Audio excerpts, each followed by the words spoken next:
গতরাত গভীর রাতে রাজধানীর মণিপুরি পাড়ায় অবস্থিত সাবেক স্বরাষ্ট্রমন্ত্রী আসাদুজ্জামান খান কামালের বাসায় অভিযান চালানো হয়। তার ছেলে শাফি মোদ্দাসির খান জ্যোতির জিজ্ঞাসাবাদ চলাকালেই এই তল্লাশি শুরু হয়। যৌথ বাহিনী প্রায় ৩ ঘণ্টা ধরে পুরো ভবন তল্লাশি করে।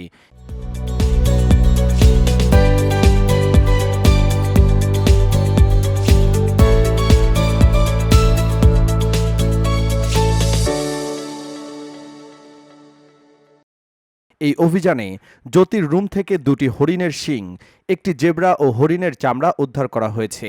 এছাড়াও নগদ ৩ লাখ টাকা এবং ২টি মোবাইল ফোন সহ আরও বেশ কিছু জিনিসপত্র জব্দ করা হয়।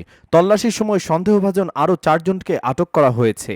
তেজগাঁও জোনের এডিসি শায়রুল কবির বলেন, আটককৃতদের বিরুদ্ধে চুরির মামলা করা হবে এবং জ্যোতিকে অস্ত্র ও মাদক উদ্ধারের জন্য দ্বিতীয় দফায় রিমান্ডে নেয়ার আবেদন করা হচ্ছে।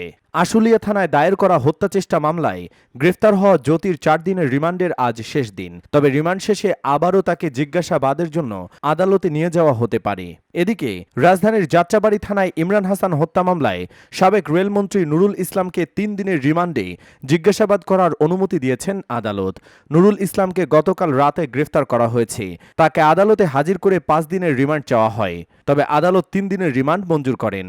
মামলার বিবরণ অনুযায়ী গত ৫ আগস্ট বৈষম্যবিরোধী ছাত্র আন্দোলনের একটি কর্মসূচি চলাকালে ইমরান হাসান গুলিবিদ্ধ হয়ে নিহত হন।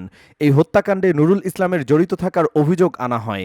তদন্তের স্বার্থে নুরুল ইসলামকে আরও জিজ্ঞাসাবাদ করা হবে। গত কয়েক মাসে সরকারের বিভিন্ন মন্ত্রী, উপদেষ্টা, সংসদ সদস্য সহ ৩০ জন উচ্চপদস্থ ব্যক্তিকে গ্রেফতার করা হয়েছে। গ্রেফতারকৃতদের মধ্যে আছেন সাবেক আইনমন্ত্রী আনিসুল হক, প্রধানমন্ত্রীর বেসরকারি শিল্প ও বিনিয়োগ উপদেষ্টা সালমান এফ রহমান এবং জ্বালানি, খনিজ সম্পদ ও বিদ্যুৎ বিষয়ক উপদেষ্টা তৌফিকি ইলাহি চৌধুরী। এদের মধ্যে কেউ কেউ এখন রিমান্ডে আছেন, আবার কেউ কেউ কারাগারে। মামলাগুলোর তদন্ত চলছে এবং নতুন করে আরও কিছু গ্রেপ্তারের সম্ভাবনা রয়েছে। এই ছিল আজকের প্রধান খবর। আরও বিস্তারিত জানতে আগামী সকালের সাথে থাকতে ভুলবেন না।